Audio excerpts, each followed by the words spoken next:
बिस्मिल्लाहिर्रहमानिर्रहीम। नवाज़ channel news TV पे नाज़रीन मैं मुखातब हूँ। नाज़रीन आज का मौज़ू ये है, इलेक्शन का दौर चल रहा है सोशल मीडिया पे, मेन स्ट्रीम मीडिया पे और मुल्क के अंदर इलेक्शन की बातें हो रही हैं। इलेक्शन 8 तारीख को हो रहा है। जो लोग कहते थे कि इलेक्शन 8 तारीख को नहीं होगा, अब वो अपना मुँह छुपाते फिरते हैं। जो कहते थे इलेक्शन नहीं होगा, शर्तें लगा लो, वो अपना मुँह छुपाते फिरते हैं। अब वो मुँह छुपाते फिरते हैं, अब उनको ये बड़ा सदमा लेके बैठ गया है। अब मैं मौज़ू पे बात है, मौज़ू नाज़रीन ये है, इलेक्शन के ऊपर कौन-सी पार्टी विन कर रही है, यानी कि 2 तिहाई अक्सरियत लेके पावर में आ रही है, कौन-सी पार्टी सेकंड में जा रही है, कौन-सी पार्टी थर्ड जा रही है, कौन-सी पार्टी नज़र भी नहीं आ रही ग्राउंड रियलिटी के ऊपर, ग्राउंड में। तो बात ये है, सबसे पहले बात कर लेंगे मुस्लिम लीग नून। मुस्लिम लीग जो नून है वो 2 तिहाई अक्सरियत लेके वो पावर में आ रही है। कैसे आ रही है आपको मैं बता देता हूँ। ऐसे आ रही है कि पंजाब के अंदर जो मुस्लिम लीग नून का ज़्यादा वोट बैंक है, पंजाब के अंदर जो उसको टक्कर देने वाली पार्टी थी वो थी पीटीआई। पीटीआई जो टक्कर देने की पार्टी थी, पीटीआई जो नाज़रीन खली-बल्ली हो गई है, उसके काफ़ियों के कागज़ मौसूल कर दिए, का उनका बैट का निशान भी नहीं है, किसी को बैंगन मिल गया, किसी को खीरा मिल गया, किसी को बताऊँ मिल गया, किसी को मूली मिल गया। मैं एक बात कर रहा हूँ, बैंगन तो खीरा तो मुझे पता मिल गया कईयों को, और किसी को चारपाई मिल गया, किसी को फ्राई पैन मिल गया, किसी को चिमटा मिल गया, यही मुझे पता मिल गया।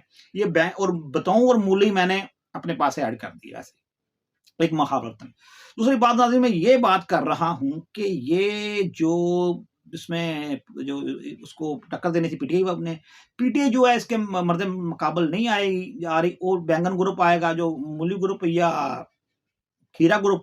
तो ये कुछ ये तो ये कोई ना कोई इक्का दुक्का सीटें ले जाएँगे, बाद में यही इसमें जमा हो जाएँगे, किसमें मुस्लिम लीग नून में। जो पावर जो पार्टी आती है हमेशा उसके साथ लोग जमा हो जाते हैं, क्योंकि अपने काम कराने होते हैं, हल्के काम कराने होते हैं। इसलिए जो ये ले जाएगी, उसके बाद खैबर पख्तूनख्वा की तरफ से आ जाओ। खैबर पख्तूनख्वा में आप देखें जो हज़ारा पट्टी है, मनसेरा, एबटाबाद, हवेलियाँ और इधर हरिपुर, इसके जो ये पट्टी आती है हज़ार पट्टी में, इसमें बहुत बड़ी तादाद के अंदर मुस्लिम लीग नून जाएगी, विन हो जाएगी। उसके बाद आएगी मौलाना फजल रहमान की पार्टी। पीटीआई को मैं क्यों नहीं कह रहा, पीटीआई जो है उसमें ग्राउंड रियलिटी पे नहीं है। पीटीआई के जो बंदे हैं उनको काफ़ी कागज़ मौसूल कर दिए हैं, बैट का निशान है नहीं है। खीरा, मूली और बैंगन को कौन वोट दे ना दे उसकी ज़ाती राय है, मैं ये बात नहीं कर रहा।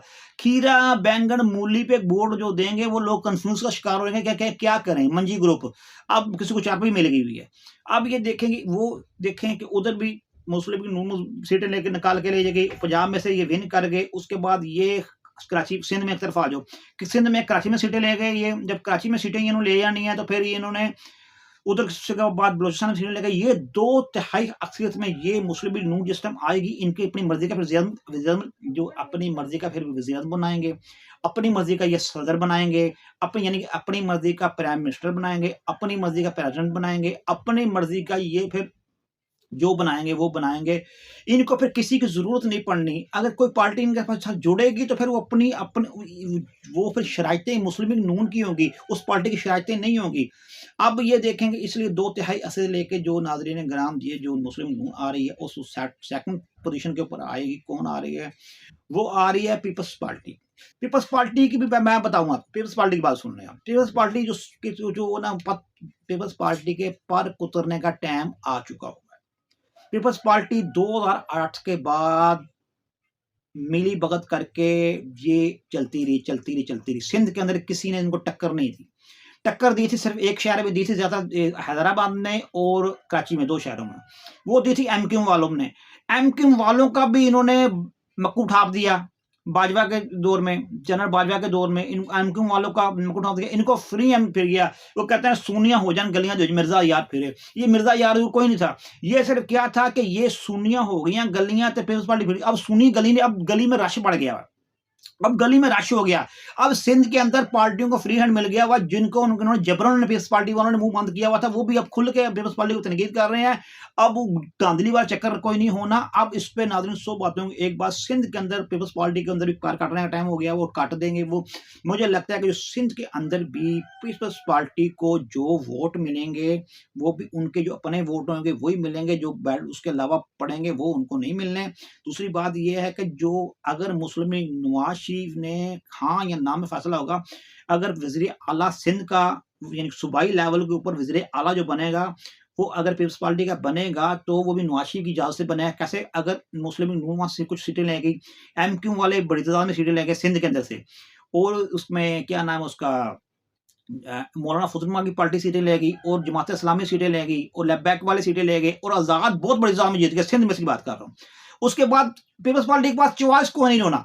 अगर ये सारे मिलके मुस्लिम लीग नून के अंदर जम हो, यानी कि मुस्लिम लीग नून से मिल के कहेंगे हम हुकूमत बनाते हैं सिंध के अंदर, जैसे नवाज शरीफ ने, जिसको इमरान खान पहली मरतबा खैबर पख्तूनख्वा में हुकूमत बनाने लगा था, नवाज शरीफ के पास मौलाना फजल आए थे, उन्होंने कहा कि बताएं आप हमसे हम मिलके हम सिंध खैबर उसमें हम मिलके सुबह सर्द में खैबर पख्तूनख्वा हुकूमत बना लेते हैं। मौलाना फजल ने कहा कि हम मिलके जो हुकूमत बना लेते हैं, हमारे पास सीटें भी इतनी हो चुकी हुई हैं क्योंकि आज़ाद उम्मीदवार भी हमारे पास आ गए हुए हैं, हमारी अपनी भी इतनी है, हम मिल मिला के हुकूमत बना लेते हैं। इमरान खान को हम हुकूमत हमें बनाने नहीं देते। कब? जब पहली मरतबा इमरान खान ने खैबर पख्तूनख्वा में पहली मरतबा पावर में हुकूमत में आया था, यानी कि उसमें सूबाई लेवल में।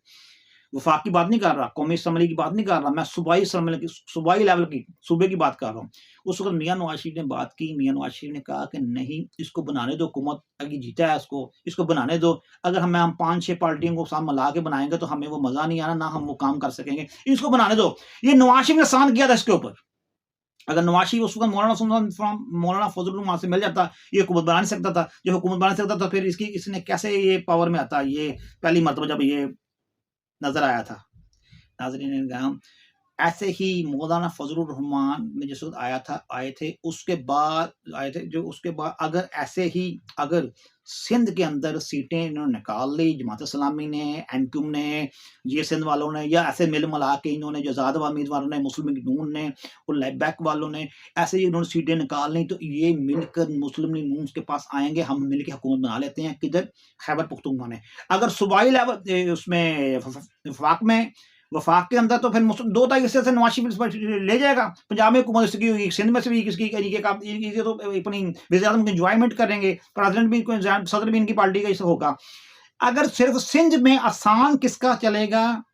पीपल्स पार्टी के ऊपर नवाज शरीफ का। नवाज शरीफ ने कहते हैं ठीक है बना लेते हैं, तो ये मुझे लगता है पीपल्स पार्टी ओपोजिशन में जाएगी सिंध के अंदर से, जो 2008 से शुरू हुए हैं। बल्कि मैं जबकि उसका गुलाब रहीम जो था, वज़ीर आलम था, जो वज़ीर आला बना था किसका, सिंध का, उसके बाद इन्होंने कंटिन्यू से ये हुकूमत करते आ रहे हैं सूबाई लेवल के ऊपर। और उसमें एक मरतबा वफाक में हुकूमत की, तो उसके बाद सूबाई में हुकूमत की, वफाक में भी की, तो उसके बाद फिर इन्होंने कंटिन्यू 2008 के बाद कंटिन्यू गुलाम रहीम के बाद जो वज़ीर आला था सिंध का मुशर्रफ के दौर में, उसके बाद ये कंटिन्यू इन्होंने सिंध की हुकूमत की है। इन्होंने सिंध के अंदर क्या काम किया, मैं पिछले दिन होके आया हूँ, पिछले महीनों की बात है, पीने के लिए पानी नहीं, साफ मिल रहा लोगों को। कई कच्चे के इलाके, जो कच्चे के इलाके नहीं, ये क्या कहते हैं, वो इधर रोड़ी से लेके सेवन तक ये बराड़ी इलाके हैं।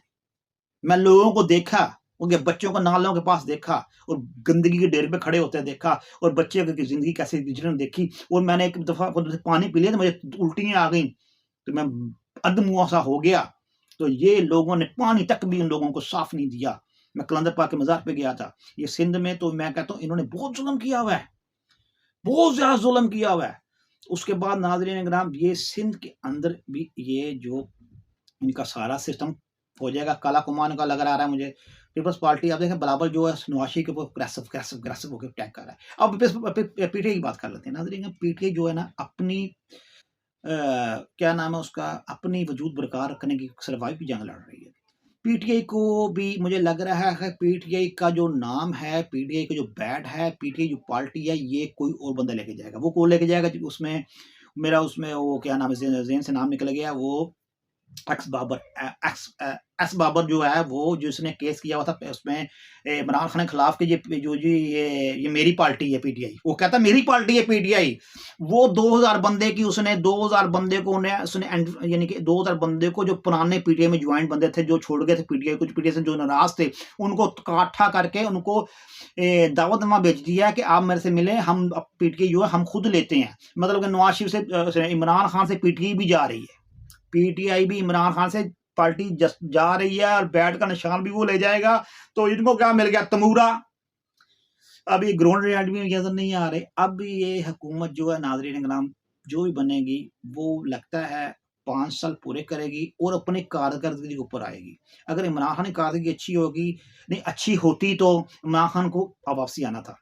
फिर कितना भी साजिशें होती, कामयाब नहीं होनी थी। इमरान खान ने अपनी साजिश खुद अपने खिलाफ इमरान खान ने की नाज़रीन इकराम। So button.